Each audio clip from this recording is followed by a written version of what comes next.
Justin Trudeau is having a hard time with the war on terrorists. It shouldn't be a hard time. Is there anyone in the world who supports the Islamic State other than the bloodthirsty members of that group and some extremists in the West, a fifth column?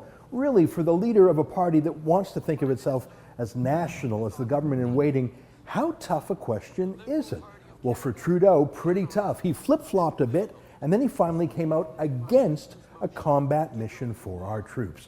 But then this weekend, look at this headline on CTV's website, that Trudeau, who was against the war effort, now wants it to be extended. Here's the question CTV's Bob Fife put to Trudeau, and here's his answer. Will the Liberal Party now support the combat mission once that renewal motion is brought into Parliament?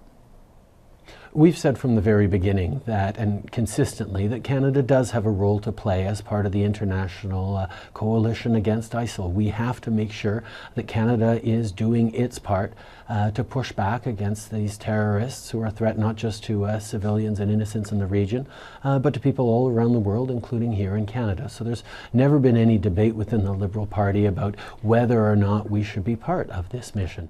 Well, hang on, is that actually new, or is that more the same gibberish that Trudeau uses for what should be a yes, no, on, off question? Here, listen to him give rather the same answer to our friend Andrew Lawton on the radio a couple of months ago. So are you still convinced that military intervention is the wrong course of action? Oh, I've been unequivocal since the very beginning. Canada has an important role to play as part of a community of nations pushing back against ISIS.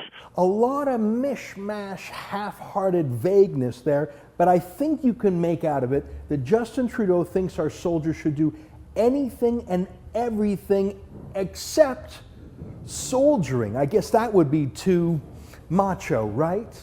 Why aren't we talking more about the kind of humanitarian aid that Canada can and must be engaged in, rather than, trying to whip out our CF-18s and show them how big they are? It just doesn't work like that in Canada. And after all, generals are merely old men with their egos, right?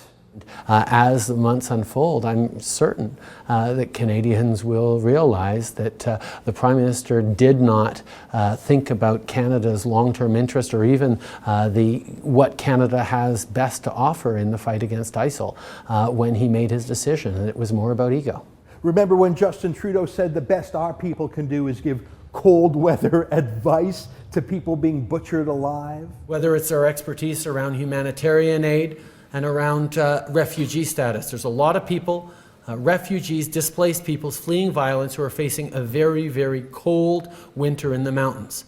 If something Canada has expertise on is how to face a winter in the mountains with the right kind of equipment. Yeah, he actually said it. Now, I wonder if all this is because Justin Trudeau just doesn't believe our Canadian forces should be forceful, just doesn't believe that soldiers should be soldiering, if it's a problem with us, or if he doesn't have enough of a problem with them being the terrorists. Remember Trudeau's instinctive answer to Peter Mansbridge right after the Boston Marathon bombing by a couple of Muslim terrorists there. Listen to what he said.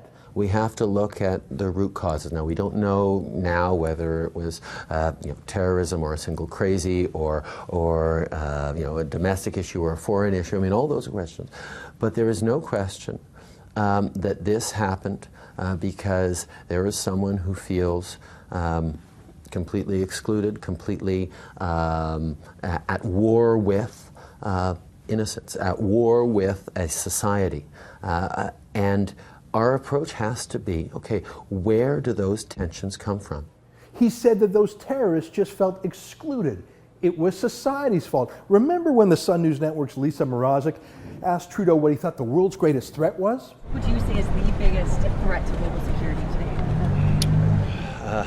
The biggest threat to global security is the kind of violence and misunderstandings and wars that come out of resource depletion, economic uncertainty, concerns of lack of hope for generations growing up in a world that is getting smaller and seemingly less and less fair.